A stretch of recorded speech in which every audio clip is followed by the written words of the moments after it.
I am so excited to have our guest today, Adriana Hidalgo. We met a couple months ago and she has rocked my world since we met.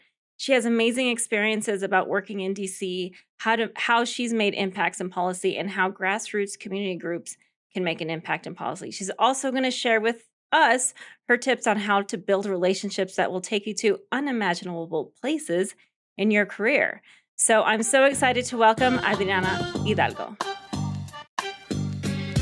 Let's talk about creating a life and country we're proud of. Together, I'm your host, Alvina Vasquez. Welcome to Alvina Talks Shift.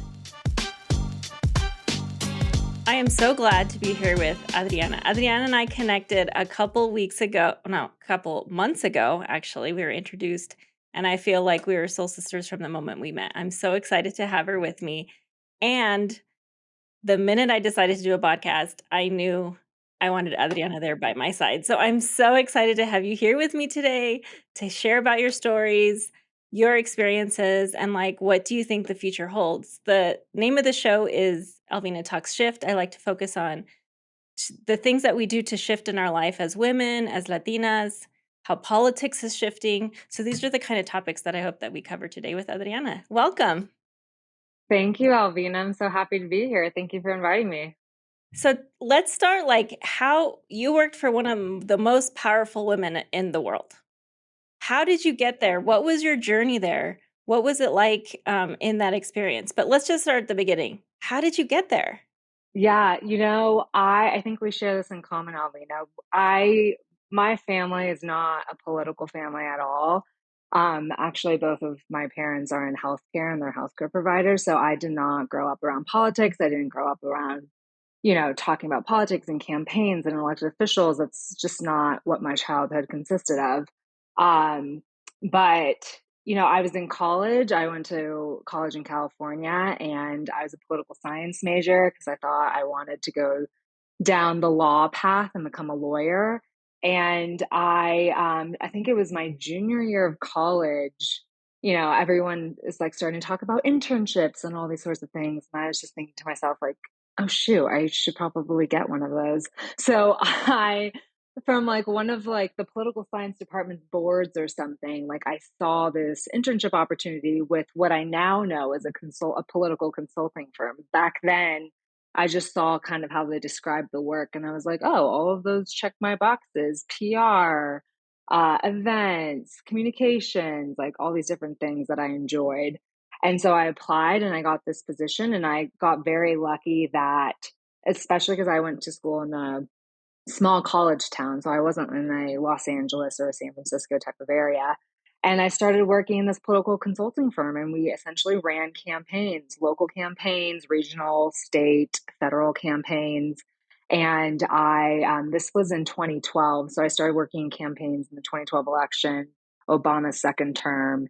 And I was working on local campaigns. And then the one campaign, I was a good intern. I worked very hard and was willing to, I had a good work ethic. I was learning, I was scrappy. I was really, I said yes to everything. That's really a lot. That's a huge, huge mindset that really got me to where I ended up. And so my boss, the partner of the firm, was like, I'm going to put you on this federal campaign, a congressional campaign for this area. And I want you to be with them full time. So I worked for that while I was going to school. I worked on that campaign whenever I could. And I really just built relationships with the existing staff, with the campaign staff, and everyone in the office. And we ended up winning, which was great. And that member went back to Congress that year. And now I'm in my senior year. I think I worked for the firm for a year and a half or something like that. And I'm in my senior year, spring semester, and someone who I made a connection with and worked with on that campaign was working in said member's DC office. And they pinged me and said, hey, what are your plans for after college? And I said, I don't know, study for the LSAT. What do you have in mind? And they said, why don't you come intern in our congressional office in DC? And I said, yes. And I packed 2 suitcases, moved across the country to DC. And I lived with and I lived in the basement of this family I did not know. And in the outskirts of DC, essentially in Maryland, is where I was staying and commuting every day to Capitol Hill, working as an intern. And I worked in the fall of 2013 as an intern in my former boss. Her name was Congresswoman Lois Capps. And I worked in her office as an intern. And at that point, interns were unpaid, and which is tough. And we can talk about that, about a lot of the barriers to these types of opportunities for people who don't have, essentially a safety net. Anyways, so I worked as an intern, and then a position opened up to become like a staff assistant, which is kind of like the first level of an official staff member. And I applied and I got the job. And then I really just worked my way up the chain in that congressional office. And my boss, the member of Congress, retired in 2016. And when she retired, I was a member of the policy team. So I was a legislative assistant. I had a portfolio of policy issues I was in charge of, from gun violence prevention to immigration to, anything really judicial. So domestic violence, marijuana, a number of things. And I obviously, when I was in DC, I was there for about 3 years working on the Hill. DC is a fascinating place. Everyone is from all over the place, people with all kinds of political positions, values, and the rest. And it's really like a melting pot of ideas and people and backgrounds. And it's a fascinating place to be, especially when you're young and you're figuring out who you are and what you want and where you want to go. And I just built I just had coffee with anyone who piqued my interest, anyone who I was introduced to. I always like did my due diligence of following up, saying it was a pleasure to meet them. You'll be surprised. And we can touch on this later when it comes to any advice I have for anyone interested in pursuing this career path. But it's really all about who you know, and it's all about relationship building and making sure that that continuity of like communication with people who you meet and who you find interesting. I learned during that time that people love talking about themselves. They really do. And so if you Yeah, they do. it's true.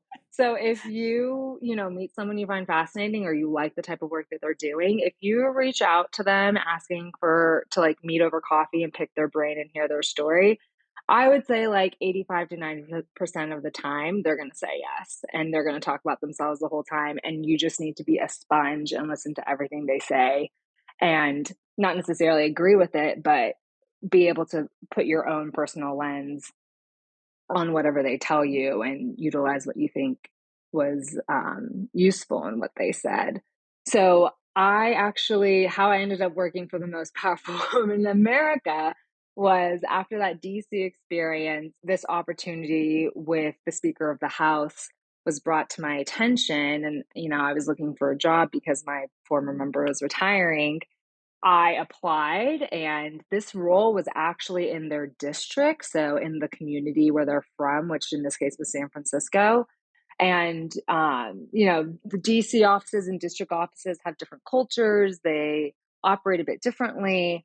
And so I applied for the role, and I think what really helped me was I had certain connections in Washington that I had made, like, advocate on my behalf for me to be in that position. And I think that really is what got me across the finish line and got me the job. Was I had lots of people advocating for me for the role, like justifying my work ethic, who I am as a person, all of that. And that is really that's what really got me the opportunity, is that I had all these people vouching for me, if that's the word. I ended up getting the role. I moved to San Francisco, and I worked my butt off I stayed with with the Speaker of the House. It was 2017 through 2022. So about 5 years, 5.5 years.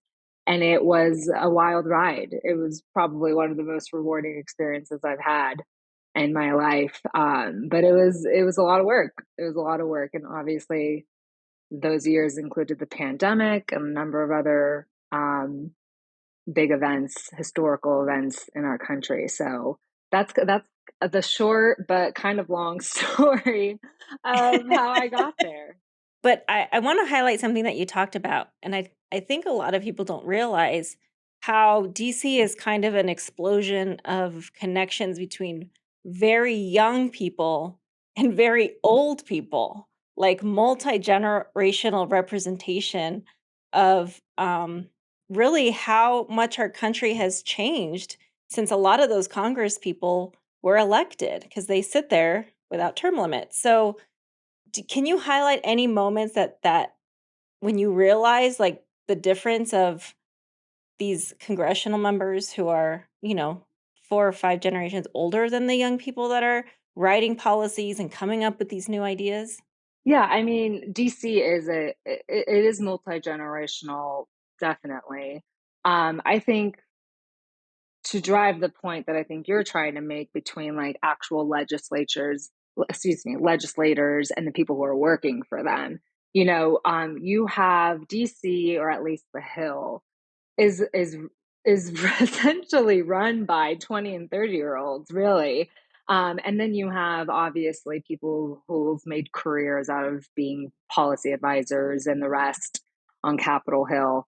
Um, and then you have legislators themselves. It was definitely a point of pride for me during my time with the speaker was the 2018 election, because in 2018 you have what a lot of people have described as the blue wave.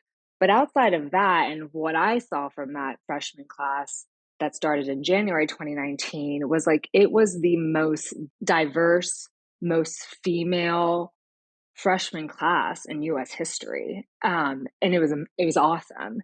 And you also have it also was a lot of younger members. You had people in their 30s and 40s. You just had a different generation of freshmen. And you have people who are, former teachers, former lawyers, former or current, even doctors, people who are still holding their usual 9 to 5 or whatever it is. But I found that to be a turning point and a real, it was just like a real jolt of energy in the Congress. And now you have like representatives like Max Frost, who's like, I think he's 25 or 26, representing a district in Florida.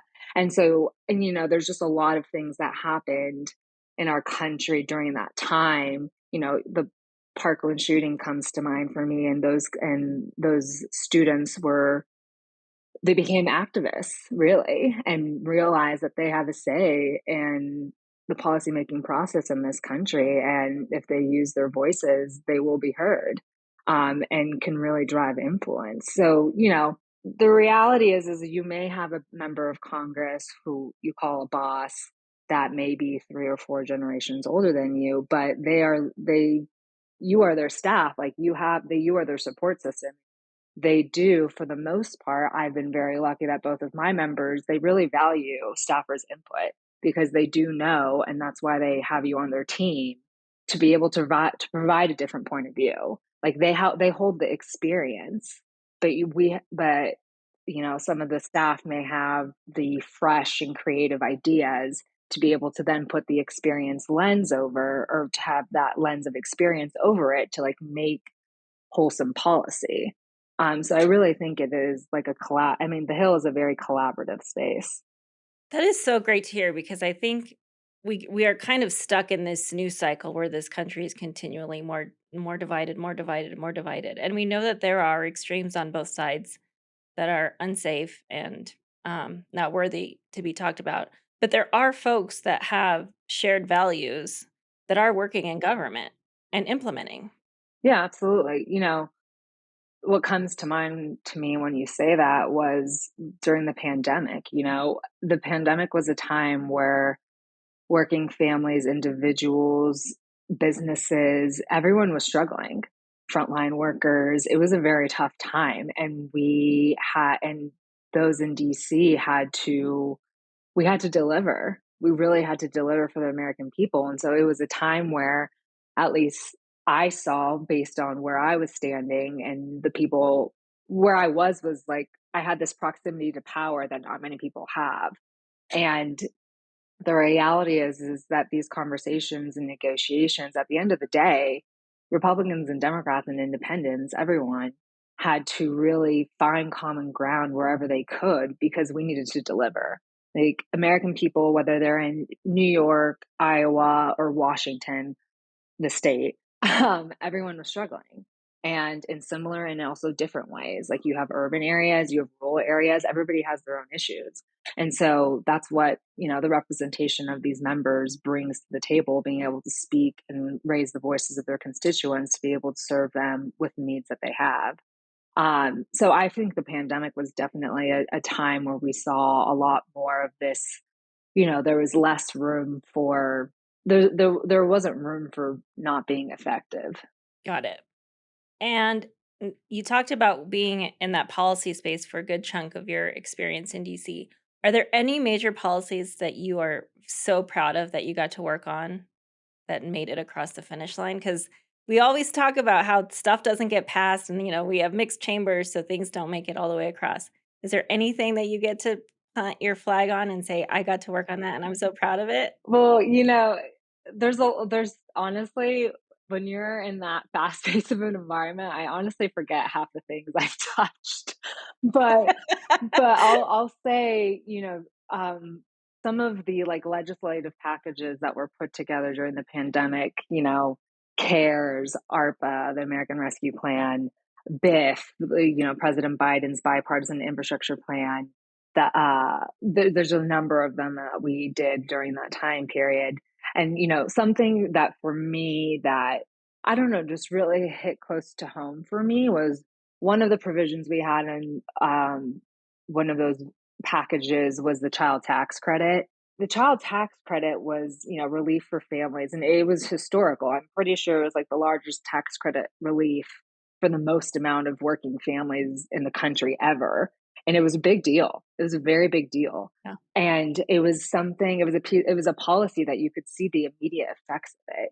And I don't know, it really was like a point of pride for me that the speaker and the legislature and Congress in general was able to get that done and be able to deliver for families, because it made such an impact, and it was so critical, especially given the time and what we were all going through as families. I'm pretty sure that the pandemic, to kind of tangent off of this, not tangent, but women during the pandemic were and everyone was impacted, but women in particular when it came to like an economic point of view. I think the last statistic I saw was like 1 out of 4 women who became unemployed during the pandemic reported that job loss was due to a lack of childcare. Yeah. And, there's so many different dynamics at play during that time. And we are still kind of seeing the repercussions of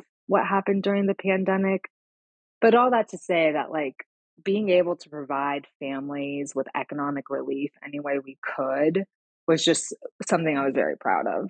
I really want to hear about so we know that there's a lot of grassroots organizations that are built organically on key issues. Like you mentioned a few, like guns, education. But some of those issues are bubbling up at a local level, and then they take the attention of on the national stage. What impact do grassroots organizations have on the Congress people in there that are representing them, and also like at the national table? Don't underestimate advocates. Don't do it. If you're doing it, you're going to fail, because, legislators, congressional staff, even just, legislators here under the dome here in Colorado, where we are, elected officials can do all the internal organizing and, negotiations and all of that, but it's the outside mobilization that gets things across the finish line. It really is. When in Congress they were working on, healthcare, Affordable Care Act, all these different healthcare issues, there's so many grassroots advocates and groups and healthcare, whether it's like the Little Lobbyists is a group of, children and their families who have been affected by certain healthcare policies in this country and are essentially advocating for themselves. And, it makes an impact when you have this 8-year-old, an 8-year-old child who can't afford insulin, and you're a legislator listening to this story. It's like, how are you not impacted by that. Storytelling is one of the most powerful things in politics, in government. It really is.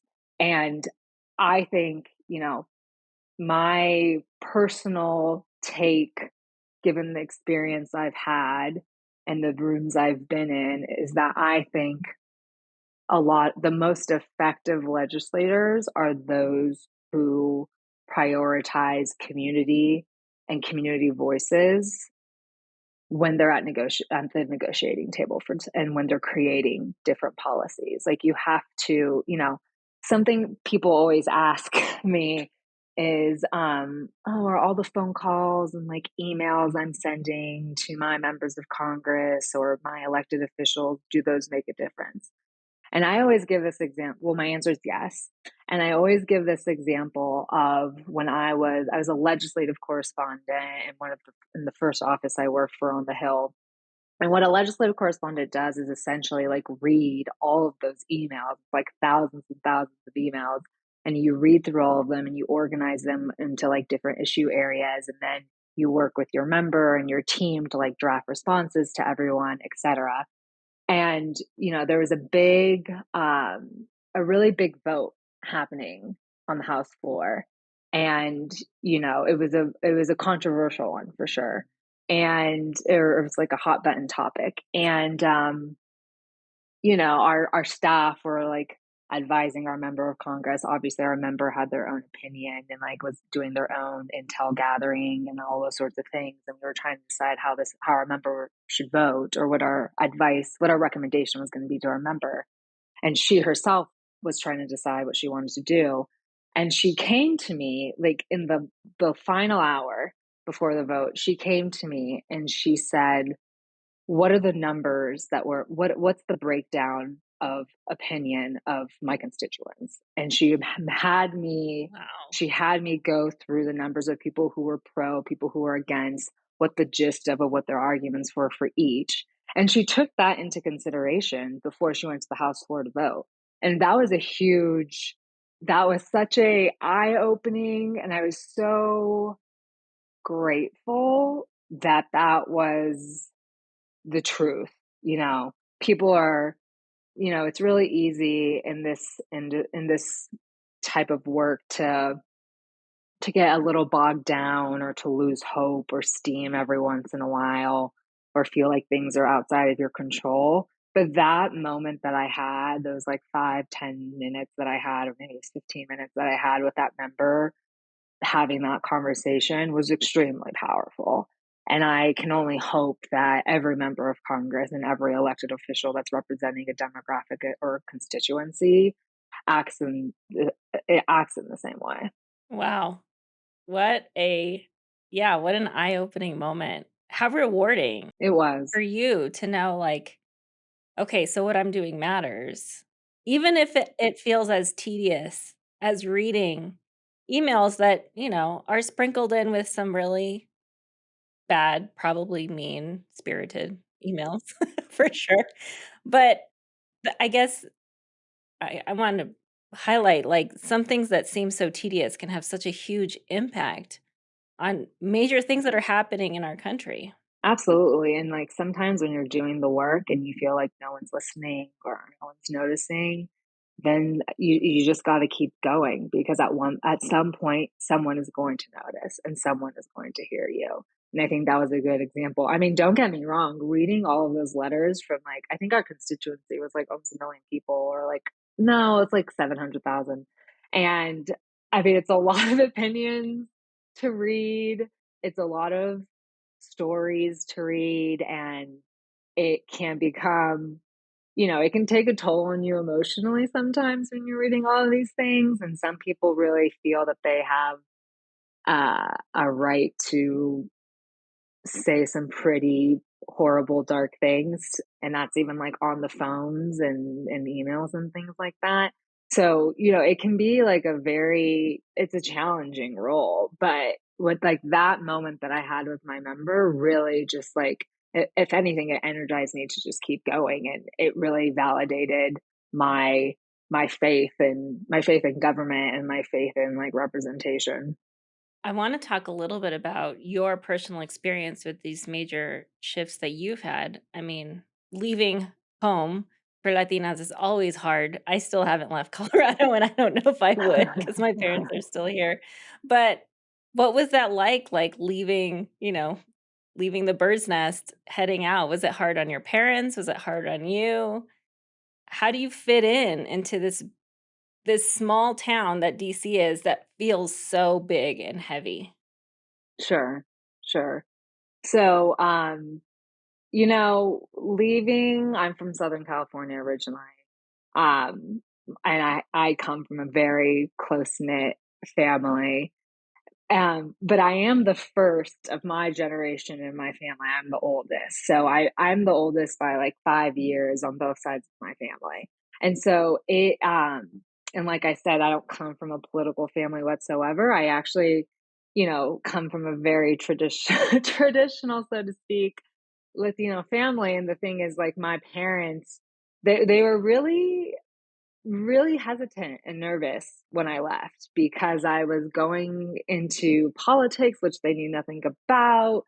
To them, it wasn't like a stable career. And like my family has always sort of had the mentality of like stability is the path and like don't we're not in a place that we can take risk or take chances. Like Exactly. Yep. stability is the direction we go in. And I was not really doing that. Like they much rather would have had me go to law school. That's definitely would have been their preference.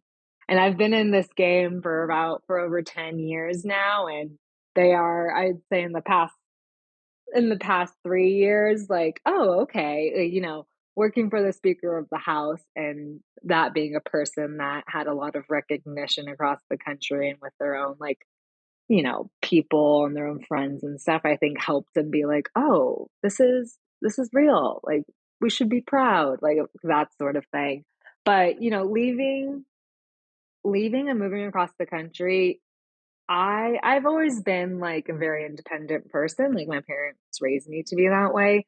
So leaving wasn't it was exciting to me more than anything, but what helped me make that leap was knowing that I had my family there for like emotional support over the phone. I do remember a couple times calling my mom, and it wasn't like she didn't have advice to offer, right? Like she doesn't know what I'm doing or really understand it, but she was there to just kind of be my center and just remind me like of who I am and what I believe or what I am, what our values are, that sort of thing. And you really, when you enter this line of work, you really have to keep that at the heart of what you're doing, because if you lose sense of who you are and what you stand for, you're just going to get eaten. You're just going to get totally consumed by just, the messiness and the politics of it all. You have to just like stay true to who you are, whether you're in your home state or across the country or wherever. So it was nice to be able to have my family to lean on to remind me of those things whenever things were getting a bit convoluted. But once I got to DC, I really joined. So I joined the Congressional Hispanic Staff Association, actually. So DC is really great Oh, in that it interesting. does have, yeah, they do have a lot of, they try to create community, and sometimes it's not as like straightforward as like a Hispanic Staff Association, but there are different cohorts within Washington, and you kind of have to seek it out, but they also are always looking for new people. So for me, I joined the Congressional Hispanic Staff Association, and that was a really great experience for me because sometimes when I'm away from home, I feel like I not that I lose, but it's like harder to I wasn't like speaking Spanish every day, and I wasn't doing certain things that were my usual when I was in Washington and working with different people. And so for me, it was nice to kind of have that like feeling of home and camaraderie and like these people who obviously share, a language and a culture and like all these different things with me. So that was really nice to have. And I also found like a group that was like a California State University group, which was nice because it's like all these people who came kind of from the same educational background as me. So that was always nice too. And different universities have alumni networks, and especially in DC and most, I would say most major cities. Like I always recommend that people tap into whatever alumni network they have. Or like if they don't, like if you're someone who didn't go to a traditional 4-year university or something like that, there's like people are bonded by like where you're from, hometowns, cultures, education. There's like those sorts of things that are kind of those things that bond people quickly. Um, and so I kind of leaned on those basics really to try to find my people. Well, I mean, I think going back to what you said at the beginning was it's who you know. It's who you build relationships with. Excuse me. And it's how you treat those relationships. How like you when you plant a flower, like are you watering it? Are you checking in? Are you being authentic to yourself? Are you being empathetic? And so all of those relationships can pay off one day. I mean, hopefully they pay off every day and they're positive relationships when you need support, but I mean, I wouldn't be where I am without the people that I met along the way. That's just a fact. Like obviously I have good work ethic and I'm smart and all these other things and I like to think of myself as a person, a good human being, but at the same time like I do not take for granted and I definitely give um acknowledge the fact that all the people, every single person, whether it was a good interaction or a bad one, like that was a part of my journey to get to where I am. And I'm still on this journey, right? Like I mean, even meeting you, I'm new to Colorado. I've only been here a year and a half. You has led me here to this podcast. So you just never know.